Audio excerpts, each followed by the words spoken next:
It's always a joy to be here, and such a joy to be celebrating 40 years of Good Counsel homes. Maternity homes are such an important piece of the pro-life movement. What is it that got you out of bed and up to Yonkers in the morning to be here? Chris Bell's pestering.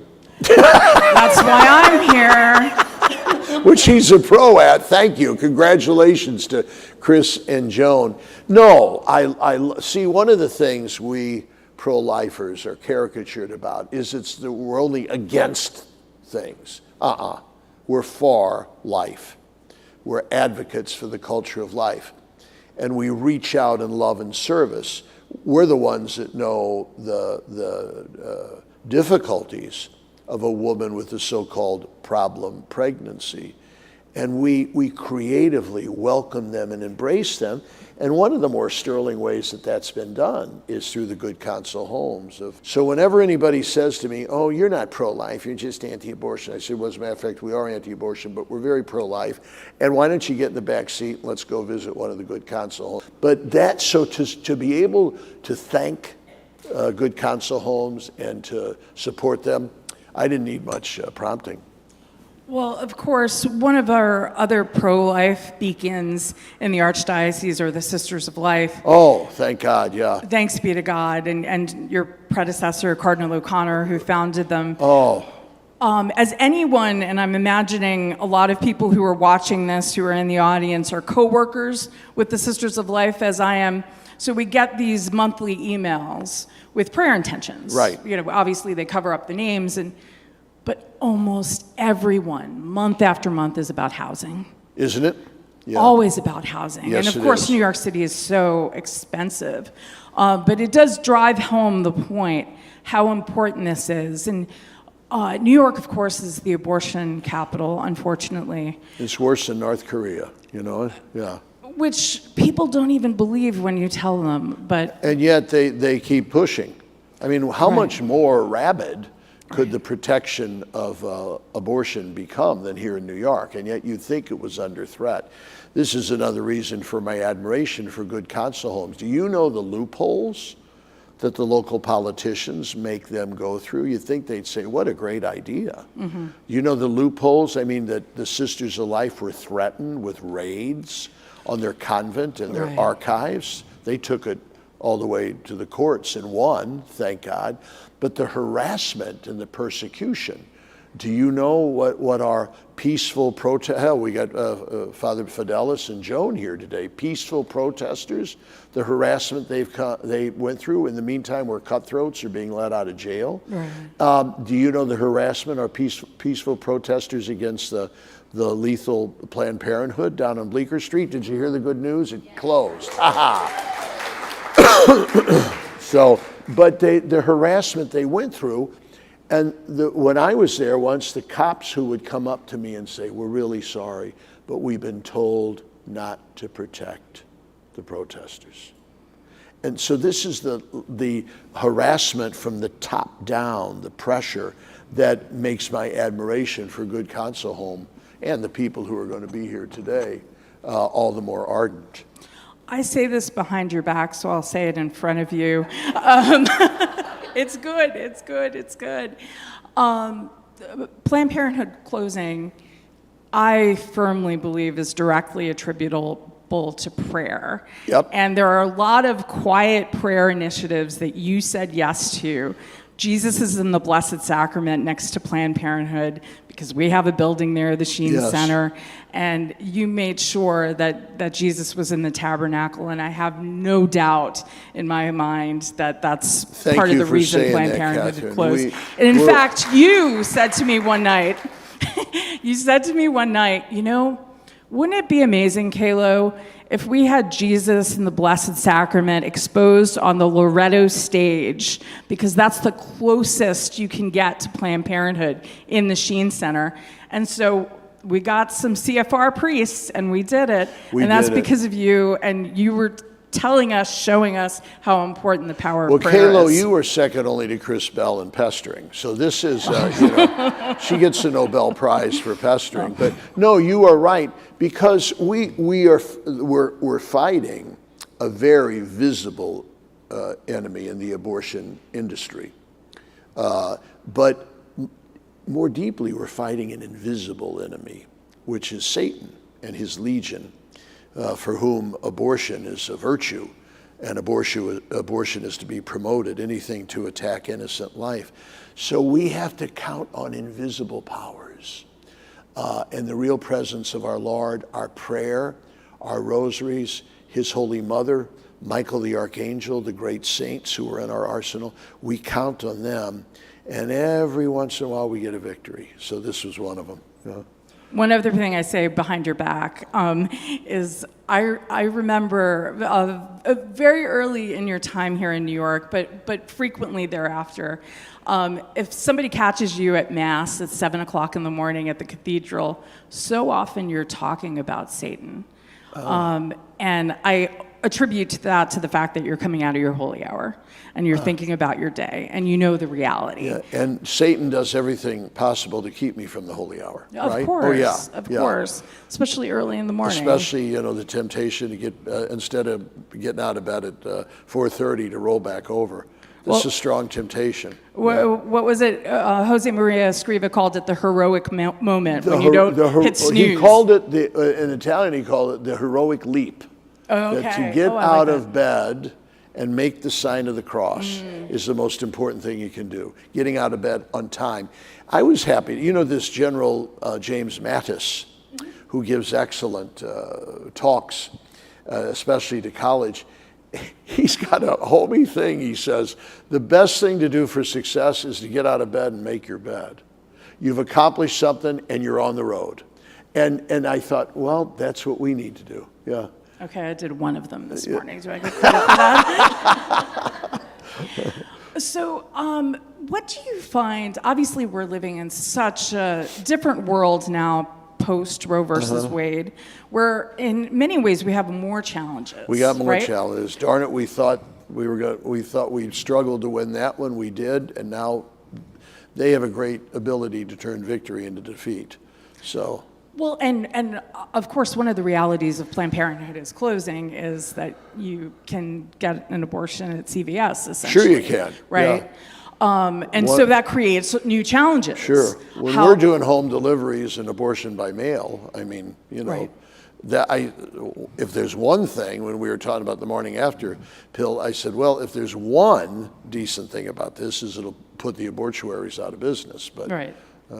Right, but the reality is that the later term abortions are happening in hospitals. Yep. And yeah, you have the brutal reality of girls going to their dorm rooms, to their apartments, and having to deal with this alone. One of the realities of abortion is the pain that it causes women. And we would be remiss not to thank Good Counsel and Teresa Bonapartis, who does post-abortion healing work. So essential. The Sisters of Life, of course, do that as well. But Teresa has in particular been a real trailblazer in that. In addition, with our late beloved friend Vicki Thorne, you Lord have love mercy. the Thornes, Bob and close Vicki, to you, yeah. Bill and Vicki, I love them. So, what encourages you? Well, a morning like this, and I'm wondering now, folks. You're on the front lines, and so I don't know if I'm onto something or not. I think what's happening now, where we have to admit some setbacks legally in the states, in the growing ferociousness of the pro-abortion lobby, we have to admit some defeats there. What's happening though now is pro-lifers are also saying we can't, while we never give up the battle legally, politically, we have to admit that first and foremost, this is a moral cause, and we have to begin to restore a culture of life, all right? And we have to begin to invite our fellow citizens to sober up when it comes to the atrocity and really the morbid effects of the culture of death. I think that's happening. You get more and more scholars. Who's our scholar down at the University of Virginia? And then there was Brad Wilcox. Brad Wilcox. He did just become a Catholic, but even before he was a Catholic, just as a social scientist and as a research man at a university, he began to discover that the things the church teaches, the stability of marriage, the importance of chastity, the primacy of the baby, all these things are not just some weird Catholic cause. They're really at the heart of a civil, mature, thoughtful, common good. This is beginning, I think, to take root. And in the long run, what we need is the conversion of hearts, okay? That, as you know, I'm an American historian. That's what began to happen against slavery. And there are many parallels, as you realize, between the fight against slavery, where the slave was considered simple property, chattel of an owner that could be disposed of at will. The nation's perception about slavery began to change, but it was more of a moral change, a conversion of heart. So there was literature, there were people, there was debate. You look at Abraham Lincoln, okay, who began to ask the questions about the direction of a culture that would really perpetuate death camps and legalized termination of the life of the most innocent. That's happening. And even though sometimes we kind of bristle at some of the setbacks that we've had, that is happening, and in the long run, that's going to serve us well. I heard a commentator, he was interviewing a young teenager. This is a couple years ago at a school where there was a mass shooting. And this young teenager said, well, you know, he wouldn't know what pro-life means. He said, well, you know, we kind of live in a culture that if somebody gets in your way, if somebody's inconvenient, if you don't like somebody, well, you get rid of them. He said, even in like abortion.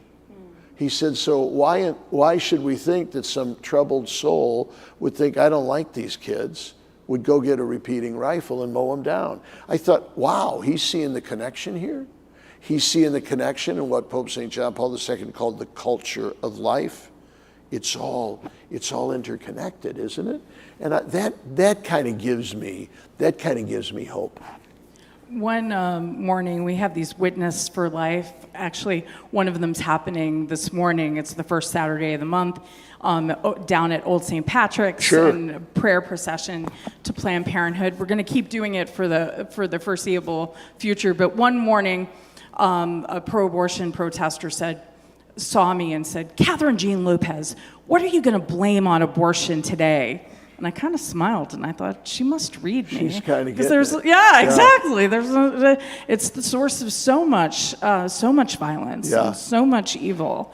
Walking with Moms in Need is one of the bright lights in the church. Archbishop Naumann. Thank you. A great patriarch of the pro-life cause, my buddy from St. Louis. And he was so determined to help challenge parishes when he was head of the pro-life office, as you've been head of the pro-life office.